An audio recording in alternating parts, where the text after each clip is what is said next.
How's it going, everyone? My name is Blizzard and welcome to another Minecraft tutorial. Today we're starting off inside of my server. We have a couple of these going around. You probably know what this is from the title. You're probably here for the tutorial. We have a few of these. This is a sand, concrete, gravel, any kind of entity block duper. If we press F3 and B, we can see that these turn into entities as they fall, and then they collide with the portal blocks and then get turned into entities on the other side and get left as blocks here. And in today's video I'm gonna show you how to do this. So for this tutorial we're gonna create a new world and we're gonna name it just test, and we're gonna go into creative and we're just gonna leave it as a normal generation just to show you how you can do this. We're gonna start off with a regular world here. I'm gonna show you some pre-steps first to kind of like set up your sand duper, and then we can talk about how to build it. So right here we're at world spawn, and we're going to go ahead and get ourselves some Eyes of Ender. And you're going to need Eyes of Ender first if you haven't found the end portal.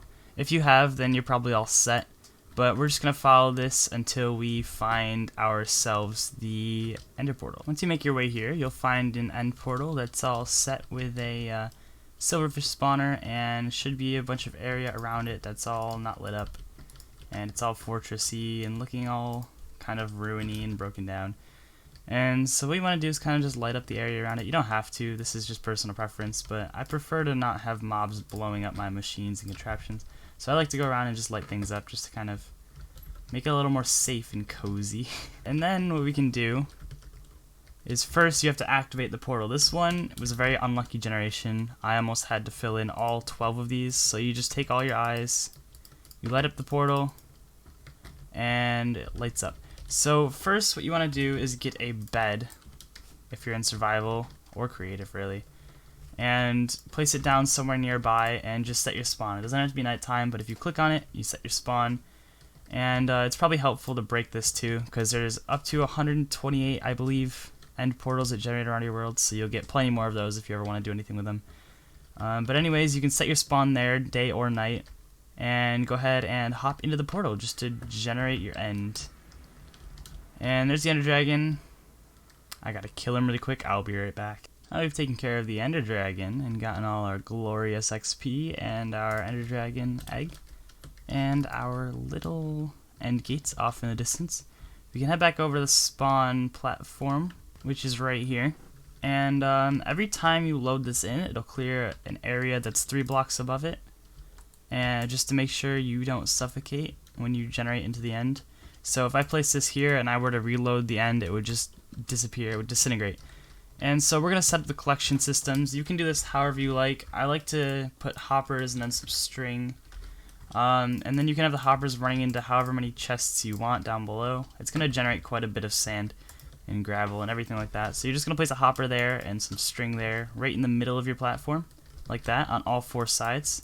So we're going to break a little hole here so the sand can fit in, and then we're going to place the hopper down and some string, and the hopper, and some string. And it shouldn't make anything disappear outside of the platform underneath. As you can see, there's still end stone here. So you can really place whatever you want, whatever kind of storage you want down here, whatever chests you want, anything like that, and it should be alright. I'm just going to clear this out for you guys just to kind of demonstrate to you better how it's going to look. So basically you just want your 4 collection systems on all 4 sides. If you choose to do 4-way, you can choose to do 1-way. You just need to figure out which direction it's shooting, and then you can put your collection on this single side, or whichever side it's shooting at. It'll come from the center and keep its momentum going in whichever direction it's facing. So now that we have the collection all sorted out, let's hop over into the overworld and let's start building this thing. And the good news about this is, since we set our spawn, we can actually hop right in the portal and we'll end up right back where our bed was. If you don't want that to happen, you just break your bed or set it somewhere else and the portal will bring you right back home. But now we need to start some preparation work. So what you want to do, drain all the lava with whatever blocks you have. I happen to have obsidian on me at the time, so I'm just gonna clear this all out with obsidian. You can do it with stone or whatever, really. You just have to drain the lava, and you just want to start clearing the room out, really. Just for the dimensions of the machine really quick, starting at the furthest piston to the furthest torch, it's going to be 2, 4, 6, 8 blocks long. So the first block is underneath the portal block right here, the end portal block, and the last block is 8 blocks, or 7 blocks away from it, considering that's the start. So this is 8 blocks long in total. After this, there can be a wall. I like to dig myself a little space right there on the end, just for some little wiggle room. And this one is 2, 4, 6, 8, 9 blocks tall, if you take into account the redstone bit on top from the lowest point right here. So it's 8 blocks wide by 9 blocks tall. Now we can hop back into the testing world and show you how to build it. So you want to come line up yourself with the bottom of this portal block right here. Not this portal block, the actual portal itself. And you start your count here going 1, 2, 3, 4, and then 5, 6, 7, 8. And that's how far you want to clear out on that side and on all the other sides as well. So you come line yourself up under the portal and you go 1, 2, 3, 4, and then 5, 6, 7, 8. And then you want to dig out some room right here. It is a 1 wide machine, so technically you could just give yourself 3 blocks like this.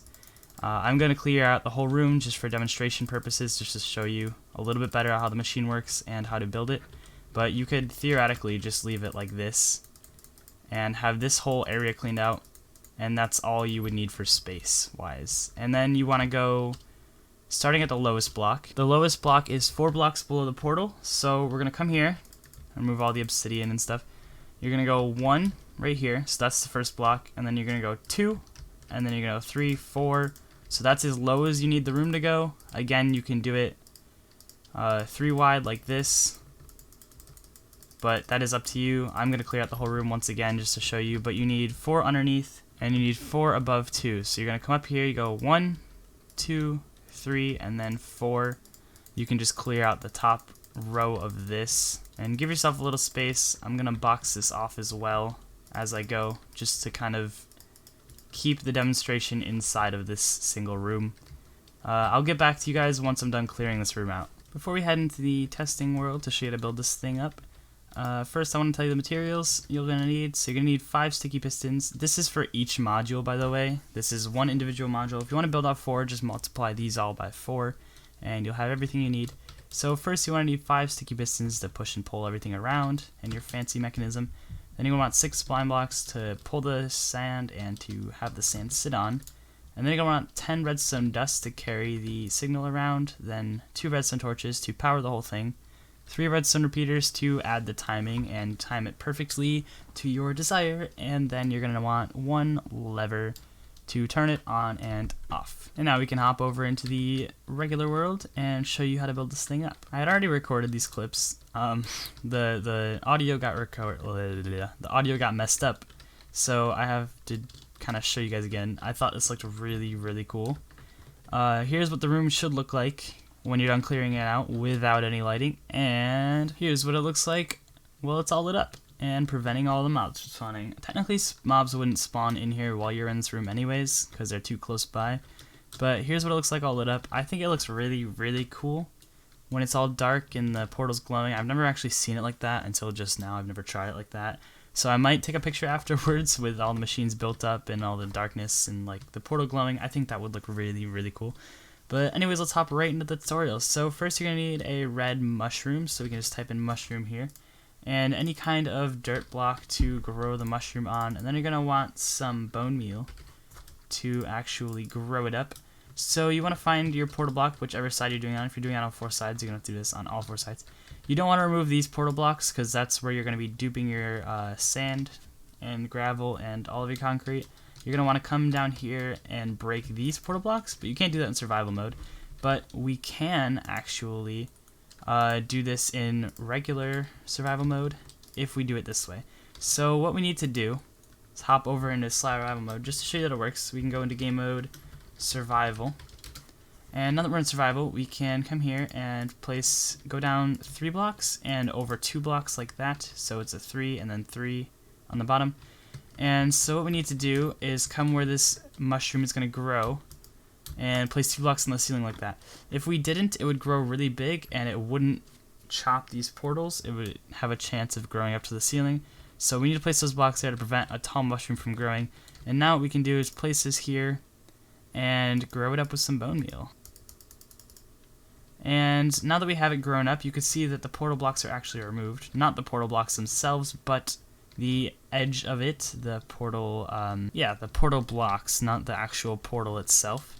So as you can see here, it actually sliced through. If we just go back into game mode, creative, just to kind of give you a better view of what's going on here, it sliced right through, and it actually removes all the blocks that it grows up into. So it removes these blocks up, and it chops them in half, so we can remove our mushroom now that we're done with it. You can remove all the mushroom bits. You can silk touch them if you want the mushroom parts, or you can fortune them if you want more mushrooms, or you can just break it down. Honestly, it's really up to you. Just use an axe because it goes faster in survival mode. But anyways, we can get right on to building this. So we're going to grab our building blocks really quick and just get them all back here so we can show you what's going on. So we're going to start right onto the portal over here. You don't want to get to the middle block. You want the side block right here on the edge. And you're going to place a piston just like that and a block underneath. And then you're going to place a temporary block and then 3 more blocks out like this. So those are going to carry the redstone signal. And then you're going to place a temporary block here and then 1 on the bottom and 1 on top. And then you're going to carry this out 2 more blocks, so you have 3 here and then 3 here. And then you're going to go up 1 and place a block there. And then you're going to take this and carry it out 1 more block, so it doesn't cut off this spot, but it still carries it over. And then you can place your redstone dust going into this with 4 ticks of delay, so you click it 3 times. And then you push the redstone dust so that it powers that piston. And so then you can carry this signal up so that it kind of loops around, it'll power this block, and then it'll push the signal back up here. And then you can place a redstone repeater here on 1 tick of delay, so you don't have to touch that one. And you can shift click a block here, and that's where all your torches and stuff are going to be, but we're not going to put torches there. We're going to put a lever there first. We'll put the torches in after so we get the machine to work. And then we can place our sticky piston here, so you can either shift click on this or you can place a temporary block. I'm going to place a temporary block there because we need to use it later. So you can place your sticky piston here just like that, and then you can place another block up here and then break your temporary block. And then you place a block right on top of that just like that, and then you're going to place redstone dust and a repeater set to 2 ticks. These are important. And then you could place a building block here, and then you're going to want to go over here and place your sticky pistons facing down so that you can pull up all your sand when you need to. And then you place another block right up here, and you place your redstone dust up here. And that's going to power all these pistons together. And then your last touch is to add the slime blocks just like this so that they're lined up with the portal, not underneath but right out in front, so that when you place your sand it's going to be lined up kind of like the end portal frame. And then you want to place your slime blocks right here so that it pulls all of them. Place these torches like this, and as you can see it starts duping. And if we hop over into the end dimension, we can see that it's duped things. But first, I want to show you guys how to turn it off. It is a time-based thing. So if you were to turn it off at a wrong time, it would drop the sand. That's not as important. It doesn't break the machine or anything. It just drops the sand, and it's kind of annoying to replace, in my opinion. So if you're going to time it off, you kind of have to time it until it shoots it, like right now. And then once it catches the sand, it'll be perfectly fine. It doesn't break the machine once again. It just drops it and kind of messes it up. So we can hop over to another, or into the end, and we can see that it's actually duped all the sand. And as you saw there for a second, it doesn't process the entities itself. It actually takes some time because this end dimension, this entire dimension, isn't loaded until a player goes through. It's not loaded by an entity until later on, a future update, I believe, but it's not loaded until a player walks through, which means if you have a bunch of entities like this and like this just laying around, just like a bunch of stacks, you leave it running for a while, and you hop into here, after a while you could potentially crash your game and crash your server. So you either have to load it back up, or you could never just load the end dimension ever again. So as you can see, this is actually working. We're getting the sand that we ever so desired. So we're going to place that back there. And I'm going to leave a link in the top corner just for a solution to this issue. What you want to do is make some kind of chunk loader and put it in these 3 nearby chunks. If you were to hit F3 and G at the same time, we have to put it within 3 chunks, a 3x3 area of this portal, to make it entity processing.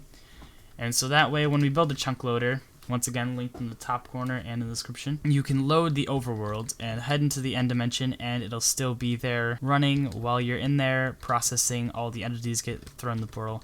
If I do make a video in the future, it'll be linked up, my video will be linked up. But for right now, Vex plays on a server. He's a really cool guy. I'd appreciate it if you checked him out, showed him some support, especially on that video. It's really mind-blowing what people can do.